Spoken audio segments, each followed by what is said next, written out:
नमस्कार, आप सभी का एक बार फिर स्वागत है हमारे इस चैनल में। रात के 9:30 बज चुके हैं। हमारे इस चैनल में कहानी सुनाने का सिलसिला बदस्तूर जारी है। उत्तर प्रदेश के गोरखपुर जिले के कैंपियरगंज पुलिस को सूचना मिली कि मोहम्मदपुर नावापार सिवान के पास सड़क के किनारे एक औरत की लाश पड़ी है। उसके सीने से एक छोटा सा बच्चा चिपका है जो कि अभी जीवित है। ये खबर मिलते ही पुलिस घटनास्थल पर पहुंची। घटनास्थल पर काफी लोग जमा हो चुके थे। घटनास्थल पर पहुंचते ही थाना प्रभारी चौथीराम यादव ने सबसे पहले उस बच्चे को उठाया जो मरी हुई मां के सीने से चिपका सो रहा था। स्थिति यही बता रही थी कि वह मृतिका का बेटा था। उठाते ही बच्चा जाग गया। वह बिलक बिलक कर रोने लगा। चौथीराम ने उसे एक सिपाही को पकड़ाया तो वह उसे चुप कराने की कोशिश करने लगा। महिला की उम्र यही कोई 25 साल के आसपास थी। उसके मुंह और सीने में एकदम करीब से गोलियां मारी गई थी। मृतिका की कदकाठी ठीक ठाक थी। इससे पुलिस ने अनुमान लगाया कि हत्यारे कम से कम 2 तो रहे ही होंगे। घटनास्थल पर मौजूद लोग लाश की शिनाख्त नहीं कर सके। तभी अचानक वहां एक युवक आया और लाश देखकर जोर जोर से रोने लगा।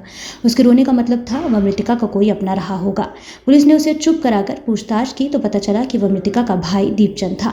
मृतिका का नाम शीला था। शीला कल सुबह ससुराल से अपने बेटे को लेकर अपने मायके जाने के लिए निकली थी। शाम तक वह घर नहीं पहुंची तो दीपचंद उसी की तलाश में घूम रहा था और फिर उसे यहाँ उसकी बहन की लाश मिली। दीपचंद ने फोन करके पूरी जानकारी पिता बृजवंशी को दी थी। बृजवंशी मौके पर पहुंचे और मासूम नाती कृष्णा को रोते देखकर रोने लगे। थाने में दीपचंद ने शीला की हत्या का मुकदमा अज्ञात के खिलाफ दर्ज कराया।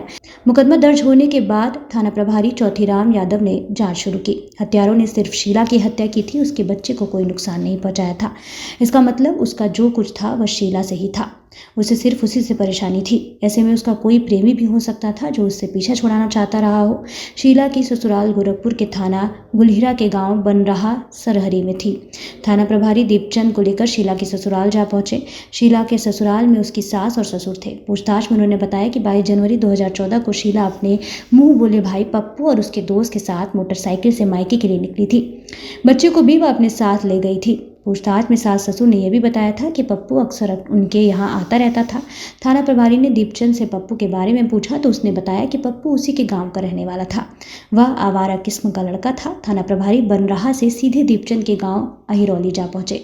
पप्पू के बारे में पता किया गया तो घर वालों ने बताया कि वह 22 जनवरी 2014 को नौतनवा जाने की बात कहकर घर से निकला था। तब से लौटकर नहीं आया। दीपचंद की मदद से पप्पू और शीला का मोबाइल नंबर मिल गया था। पुलिस ने दोनों नंबरों की कॉल डिटेल्स निकलवाई तो पता चला कि 22 जनवरी की सुबह शीला ने पप्पू को फ़ोन किया था। उसके बाद पप्पू का मोबाइल फ़ोन बंद हो गया। कॉल डिटेल्स से यह भी पता चला कि दोनों में रोजाना घंटों बातें होती थी। इससे साफ हो गया कि दोनों में संबंध थे। पप्पू के मोबाइल को सर्विलांस पर लगवा दिया गया। आखिर 2 फरवरी 2014 को घटना के 10 दिनों बाद पुलिस ने पप्पू और उसके दोस्त को बाइक सहित लोरपुरवा के पास से गिरफ्तार कर लिया। तलाशी में पुलिस को पप्पू के दोस्त अवधेश के पास से 315 बोर का देशी तमंचा भी मिला। पुलिस की पूछताछ में पहले तो दोनों मना करते रहे लेकिन सख्ती बढ़ने पर दोनों टूट गए और सच्चाई कुबल करके शीला की हत्या की पूरी कहानी उगल दी। पप्पू और अवधेश ने बताया कि बृजवंशी जिला महाराजगंज के थाना पनियरा के अहिरौली में बच्चा रहता था। उसके परिवार में पत्नी कुल 7 बच्चे थे। बृजवंशी अच्छी खेती की थी। बेटों की शादी के बाद शीला जवान हुई तो बृजवंशी को उसकी शादी की चिंता हुई। बाप और भाई उसके लिए लड़का ढूंढ पाते उसके पहले ही गांव में ही बचपन के साथी दुर्गेश उर्फ पप्पू से आंखें लड़ा बैठी। दुर्गेश उर्फ पप्पू के पिता दूधनाथ भी खेती किसानी करते थे। इकलौता होने की वजह से पप्पू बिगड़ गया। इंटरमीडिएट करके उसने अपनी पढ़ाई छोड़ दी।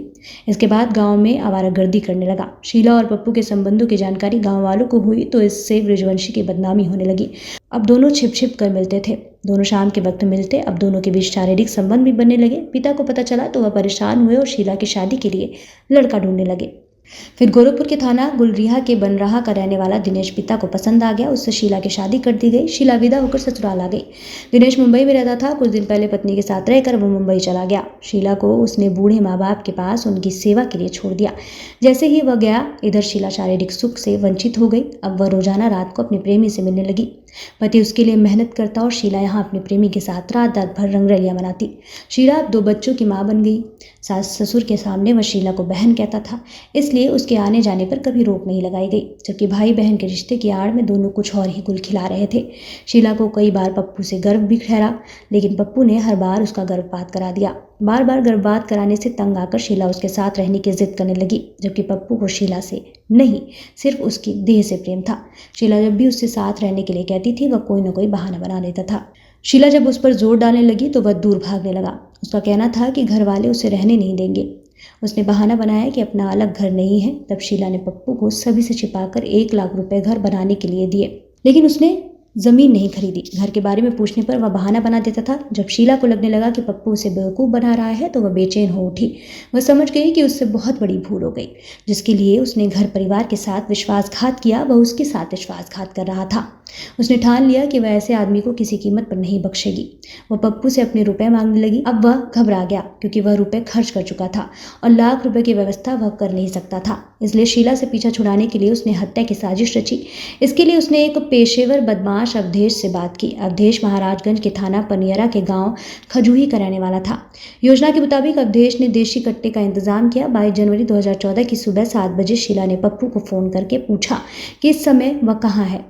उसने कहा कि इस समय वह शहर में है, कुछ देर में उसके पास पहुंच जाएगा। जबकि पप्पू ने शीला से झूठ बोला था। पप्पू ने अवधेश को तैयार किया और मोटरसाइकिल से शीला के ससुराल पहुंच गया।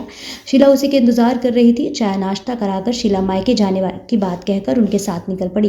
दिन में कुछ हो नहीं सकता था, इसलिए पप्पू को किसी तरह रात करनी थी। इसके लिए वह शहर में घूमता रहा। इसके बाद वह कैंपियरगंज पहुंचे। रात 10:30 बजे के करीब पप्पू सबके साथ मोहम्मदपुर नवापार पहुंचा। ठंड की वजह से चारों ओर सुनसान हो चुका था। पप्पू ने अचानक मोटरसाइकिल सड़क के किनारे रोक दी। शीला ने रुकने की वजह से पूछी तो पप्पू ने कहा कि पेशाब करना है। पेशाब करने के बहाने वह थोड़ा आगे बढ़ गया तो अवधेश शीला के पास पहुंचा और कमर में खोसा तमंचा निकाला और उसकी सीने से सटाकर ट्रिगर दबा दिया। गोली लगते ही शीला के मुंह से एक भयानक चीख निकली। तभी उसने कट्टे की नाल उसके मुंह में घुसेड़ कर दूसरी गोली चला दी। इसी के साथ बच्चे को गोद में लिए हुए शीला जमीन पर गिरी और मौत के आगोश में समा गई। उसका मासूम बेटा सीने से चिपका सोता ही रहा। अपना काम करके पप्पू और अवधेश चले गए। फिर पुलिस ने दोनों को गिरफ्तार कर लिया।